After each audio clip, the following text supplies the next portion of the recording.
We humans have made the finding a partner ritual so complicated that even experts are still finding new tips, tricks, and hints. This dance can often feel unnatural to us, making initial forays or revisits after long breaks unnerving. We even have a name for the dance: dating.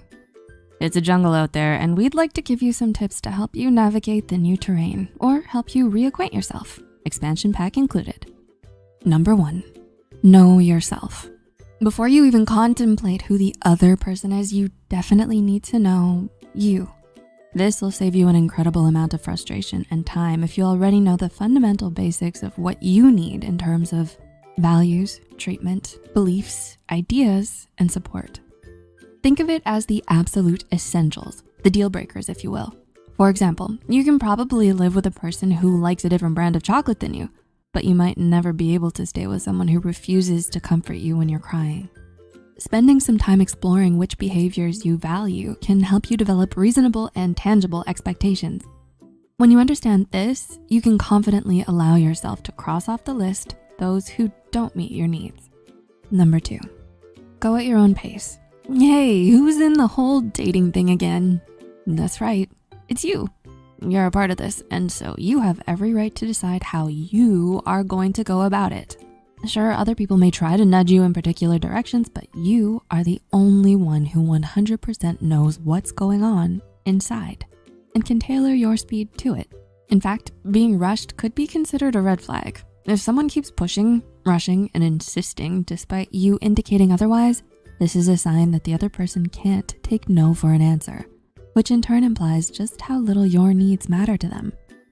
Number 3, think of each step as practice. Do you expect to hit a hole-in-one the first time you play golf? Well, dating is kind of similar. It takes practice. These days, online meeting through texts, apps, and even online forums is far more common. No one you know has vetted these people, and if you are used to meeting people in the traditional way, this can be daunting. Certain behaviors show up more often than others. For example, if you're heteronormative, a woman will have to deal with many messages from men with a blunt, aggressively sexual approach, while the men deal with ghosting from the ladies. Interestingly enough, if you're pursuing a same-sex relationship, there is a tendency for less pressure on who sends a message first, and a lot fewer in-your-face inappropriate replies. Number 4, communicate and be honest. As nerve-wracking as it might be, dating is supposed to be a good thing, a fun thing. And there are a few things less fun than severe discomfort from awkward silences or cringy outbursts. Quite often, many of these painful dates stem from one or both parties not being honest or communicative about their intentions, actual wants, needs, and boundaries.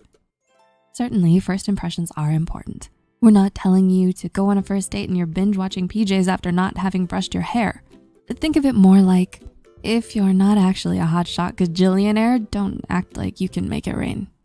The truth will out eventually. And that leads to seriously awkward, sometimes super embarrassing confrontations. Oh, and wasted time. So much wasted time. You do want to tell just enough so both of you understand each other. Spilling everything with all details and history in a torrential flood, especially early on, is overwhelming. While it may not be advisable to gush marriage on a first date, it's a good idea to be forthcoming about why you are dating, whether it's a hookup, a long-term thing, or even just haven't met anyone new in a while. In the same vein, don't go on and on about past partners, but being honest about the big stuff like being widowed or divorced, etc., will help steer interactions in the right direction. Giving some general but honest info will help avoid red flag status too. It's about balance. If you're returning to the dating scene after being away for a super long time and give no reason, that seems suspicious. On the flip side, if you spill every single moment of your past like you're trying to find absolution through therapy, this is also not good. Okay, number 5, watch out for red flags. And speaking of those red flags, look out for the 4 major ones: criticism, defensiveness, stonewalling, and contempt. But what exactly am I looking for, you ask? Don't worry, we got you covered. Criticism isn't a one-off, you're late.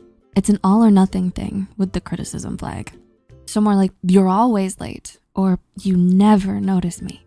So the movies were right on this one. Only a Sith deals in absolutes.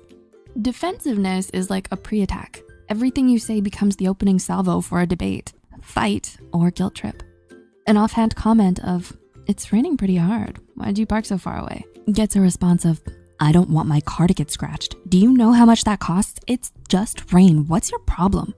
Or asking for fun, "Do you think a hot dog is a sandwich?" And you get a full-blown insulting tirade about giving inane reasoning to manipulate a result. I mean, come on, sometimes a question's just a question. Stonewalling, on the other hand, takes an inactive approach, just like it sounds. You say a thing, or trying to talk after a conflict, and the other person doesn't respond, or they go offline. You explain your stance, and they either act like they don't care, or they simply act like you didn't say anything at all. Contempt, the most sinister of the four horsemen of the of dating. Contempt goes hand in hand with being condescending. They'll behave in a mean-spirited manner, humiliating you or otherwise making sure you know they're superior in some way. So demeaning jokes at your expense on a first date? Run away.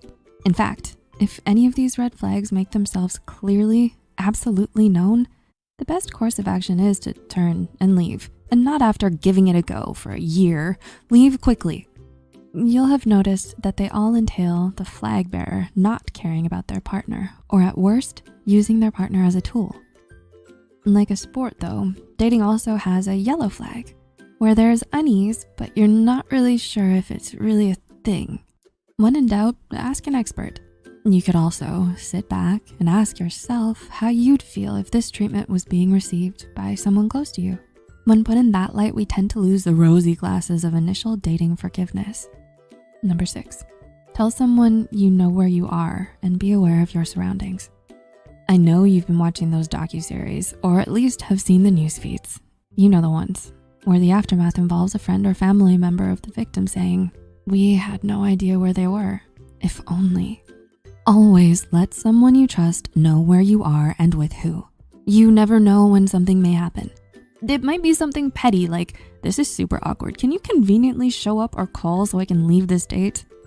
Or on the other hand, it could possibly save your life. As much as we're all digitally connected, always remember that someone you met online or while waiting for coffee is not someone you know. Dating is complex. We want to arm you with your best chance. So stay tuned for part 2 and take that stride and pride. We're here for you.